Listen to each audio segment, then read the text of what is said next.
नमस्कार। ईपीएस 95 पेंशनधारकों के लिए बल्ले बल्ले।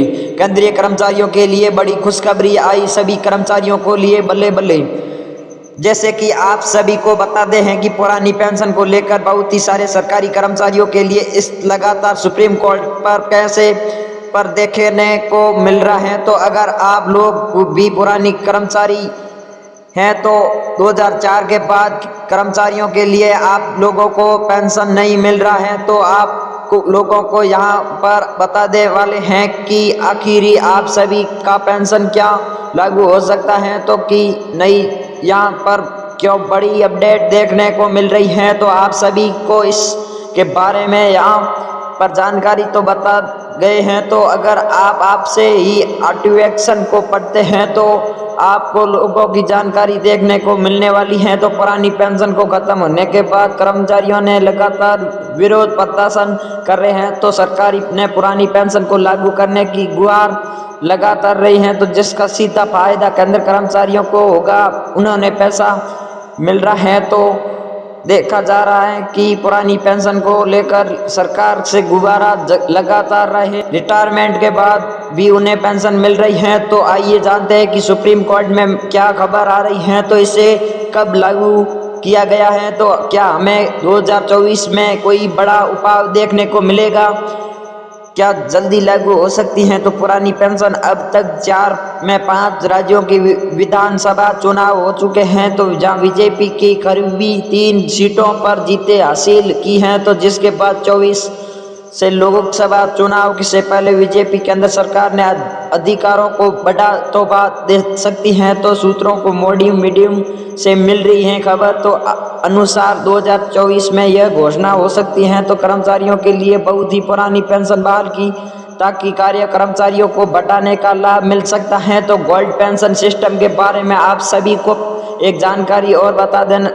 जाते हैं, तो जिसमें कर्मचारियों के लिए उन्हें सभी 4 के बाद हायर या पेंशन बंद कर दी है तो गया है। तो लेकिन जहां अमीर लगातार हैं कि 2024 में आने वाली बीजेपी का लगातार सरकार बनाता है, तो हो सकता है कि आप सभी का ये पर पेंशन लागू की जाएगी। लेकिन ये खबर काफ़ी फायदा सोशल मीडिया देखने को मिल रहा है, तो इसीलिए आप सभी को इस आर्टिक में कोई भी लगातार पाई जा हैं तो ये वेरीफाई किसी भी प्रकार से अपने ऊपर जिम्मेदारियां नहीं होगी। सरकार ने ओपीसीएल और एलपीसीएल के बीच का अंतर खत्म किया है, तो इलेक्शन के लिए वित्त मंत्री ने दिया गया आदेश।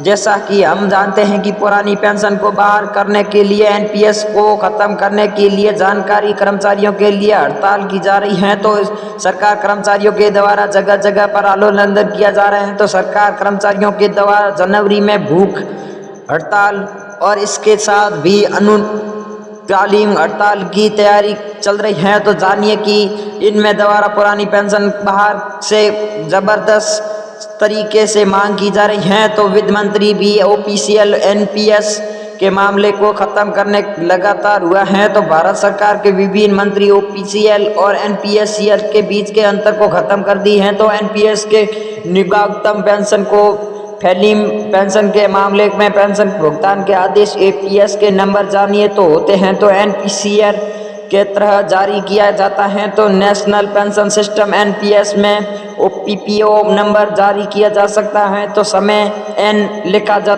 होता है। तो एनपीएस से जुड़ी कोई भी केस है तो इस केस में तरह किसी भी प्रकार के आक्षेप नहीं है तो लिखा जा सकता है, जिसकी उम्र सेक्शन का पता चला है। तो लेकिन अब ओपीसीएल एनपीएस के अंतर को खत्म कर दिया है, तो यहीं किसी इस को हटा दी जाएगी, जबकि विकलांतर पेंशन को फैमिली पेंशन की फाइल की पीपी नंबर जारी करते हैं तो वर्तक किसी भी प्रकार का कोई विभेद नहीं होगा। वित्त मंत्री ने कहा यह विभाग तरह की केंद्र पेंशन को लेकर कार्य द्वारा 18 दिसंबर को ये कार्य में ज्ञान में ये बातें पेंशन की थी।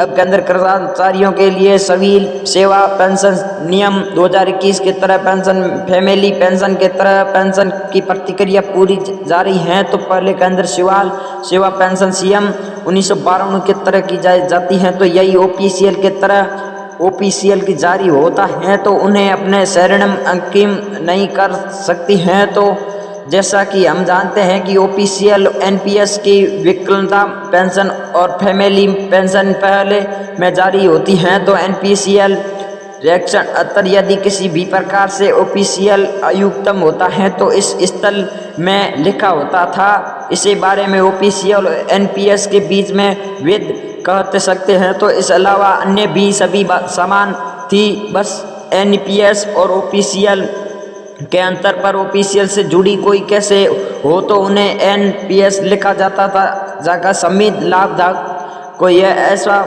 नहीं हो सके कि पुरानी पेंशन या नई पेंशन।